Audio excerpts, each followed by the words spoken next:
4 bodies that were captured and kept as hostages were returned to Israel yesterday. A 9-month-old, a 4-year-old, and then you have the grandfather, and then you have Shiri Bibas. It turns out it was not her body. They cheered the caskets as they were leaving Gaza, returned to Israel, and it turns out, according to Mike Waltz last night, the children were murdered. They weren't blown up by Israeli bombs. 6 more to be released on Saturday. But handing back someone they said was a young mom, who the Israelis knew right away would not be fallen for that, we're going to do forensic testing. What is your thought about this method for these terrorists?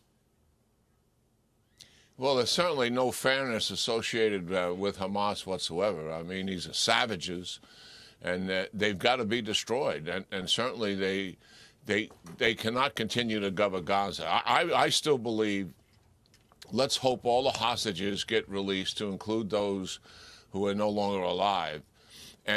But this phase 2, where the negotiations are struggling to get started with any substance, which means that the IDF would leave permanently Gaza, Hamas would stand down in terms of its governance of Gaza and disarm.